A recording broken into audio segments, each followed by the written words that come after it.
Hello everybody, welcome to Charismatic Gold. This is Sunny. Today I'm doing a new author for this channel, Frangipane. It's called This Day We Fight, Breaking the Bondage of a Passive Spirit. Now, I don't know too much about Frangipane's ministry, but he has online courses. He is a very respected teacher in the Charismatic concerning spiritual battles. I'm very excited to share about him. He is great at organizing prayer movements, citywide prayer movements. I heard him speak in Las Vegas for our day of prayer and had all these officers. I think that the governor was there or the mayor was there, and we had a great time. It was an awesome time of prayer, and he gave the word. So I'm going to be sharing 5 top takeaways. Takeaway number 1, passivity prepares sin. Passivity prepares sin. So David's sin began, I'm going to use the book right here, 2 Samuel chapter 11, verse 1. Then it happened in the spring, at the time when kings go out to battle, that David sent Joab and his servants, Okay? In the time of battle, when kings go out, David sent others to the battle. And then, verse 2. Now when evening came, David arose from his bed and walked around on the roof of the king's house. And from the roof, he saw a woman bathing. GG, game over. What Frangipane is saying is that David didn't lose because of lust. He lost because of passivity. That during a time of war, he stayed home and he woke up in the evening, and that pretty much prepared the way for sin. And so attention for us is that we are in a time of war, that we were born into war. If it's not obvious, that's very intentional, but we have a lot of things that we are fighting, and we're going to talk about that in these other takeaways.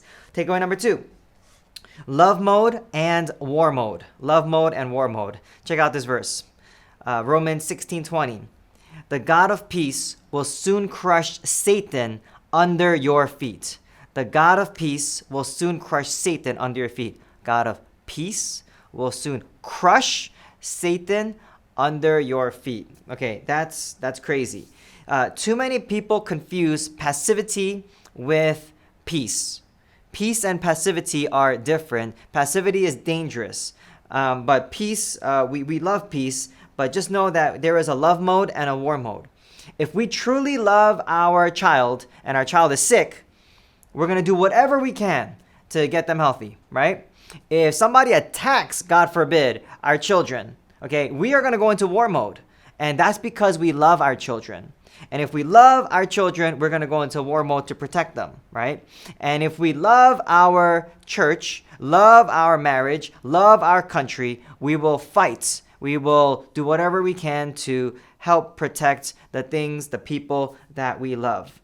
Frangipane says, even in the garden, evil slipped its way in. Today, it's no different. In fact, it might be a lot worse. There's a lot more going around evil that we don't have to just worry about one little serpent, but we have a lot more to worry about. So we're in war mode, and we need to be in war mode. He says that if Adam and Eve were in war mode, things could be a lot different. And I think that same could be said for all of us. If we were a bit more in war mode, or a lot more in war mode from, earlier on, then we'd be in a different place right now.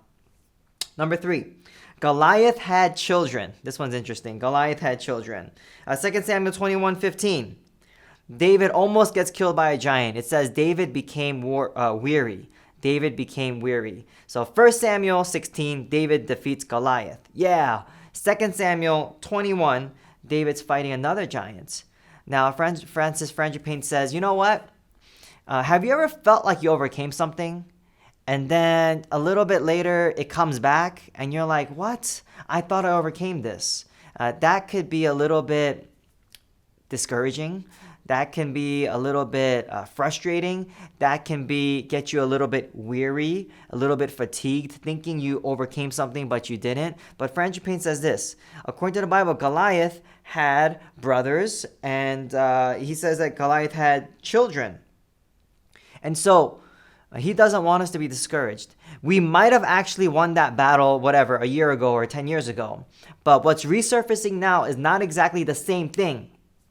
It's basically another enemy, like call it another demon, another challenge, masked as the same thing.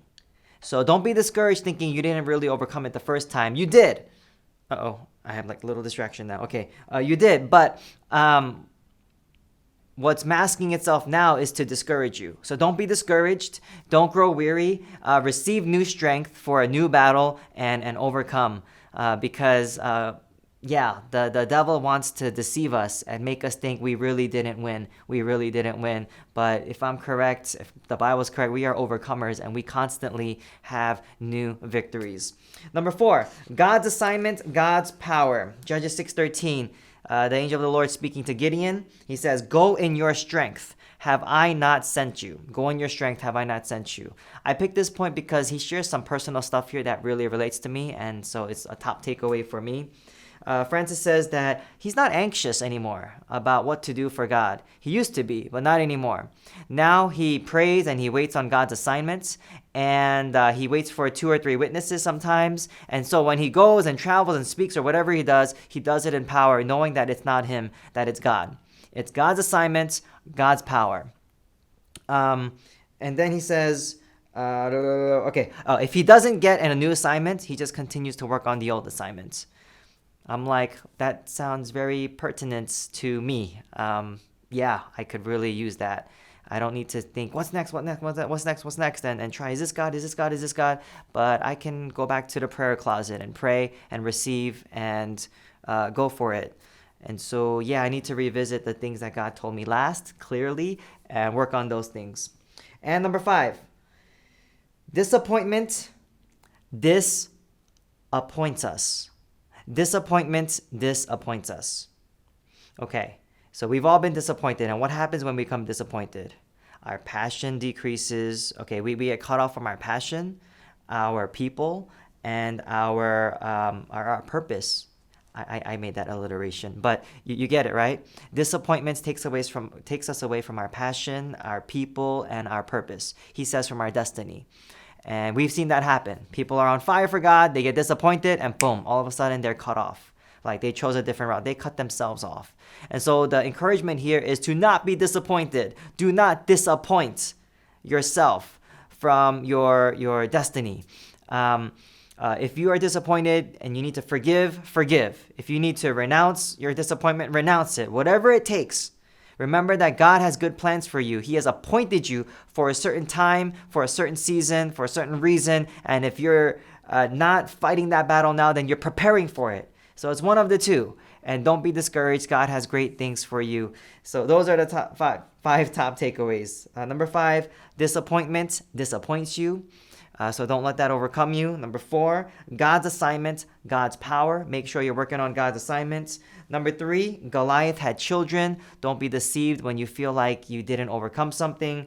Number 2, love mode and war mode. We need both. In fact, love means there will be war. And number 1, passivity prepares sin. So we need to have an active spirit, an active lifestyle. We need to be actively working on the things we need to work on. All right, so that's Francis Frangipane's This Day We Fight, Breaking the Bondage of a Passive Spirit. Excellent teacher. I highly recommend the book. Check out the links below for more. And why not check out another video that you might see here and subscribe, which you might see here. All right, thank you guys. It's Charismatic Gold. We'll see you next time.